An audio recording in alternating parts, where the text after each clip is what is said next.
Hey everyone, I'm Reagan Black, and I wanted to bring you the September installment of my Word of the Year series. For those of you who don't know, my Word of the Year is nurture, and I'm very excited about that. This is a habit I picked up a few years back from my friend Holly Jacobs. Rather than setting a resolution, we choose a word to sort of focus our intention and our purpose and our goals for the year. And I chose nurture, and I really wanted to make sure that everything I put on my calendar in 2017 was, or at least the significant portion of it, was working to nurture myself, my family, my writing, just my readership. I wanted that to be my focus, that whatever I did was going to be nourishing and nurturing for the whole package. And I don't know that I've really, some of you know what happens, when things get a little frenzied when I'm on deadline. Okay, that's just natural. All of us who've had any kind of a project do know that there's always that crunch time just before it gets turned in.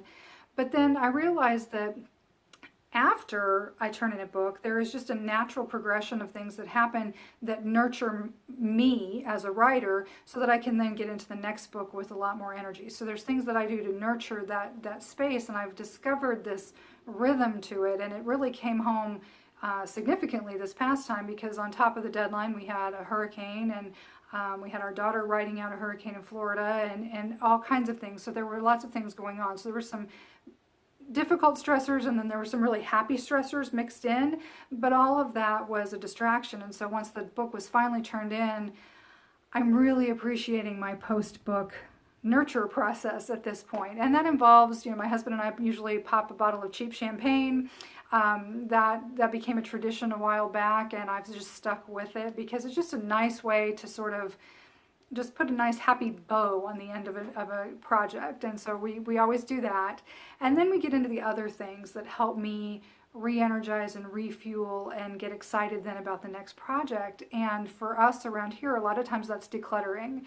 That's decluttering the desk from one story and then getting it set for the next. Sometimes that's cleaning out a closet. Sometimes it's just cleaning. Deadline crunch happens. But then I also enjoy cooking. That's one of the ways I nurture myself after I've turned in a book. My husband handles the food while I'm in that deadline crunch, and then cooking and baking and things like that are things that nurture me. So he gets the reward once the book's turned in. I usually spend a couple days in the kitchen cooking up fun stuff.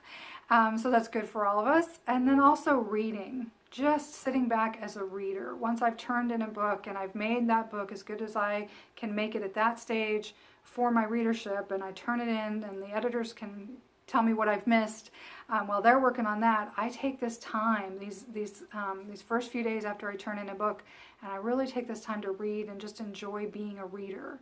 And so I'm really looking forward. Deborah Webb's got a new thriller out with her Shades of Death series. Elle James just had a huge release for her Kindle World, Brotherhood Protectors. Laura Floran's new book is out. It's a Lucian story. I'm really excited about all of that. And so I just get to sit and enjoy a couple days of just reading what other authors have worked so hard on, and just soaking that up and letting that fuel me. And then I'll be ready to hit it again in a couple days and get back to my own stories and my own storytelling. So that's sort of how I nurture myself after we turn in a book.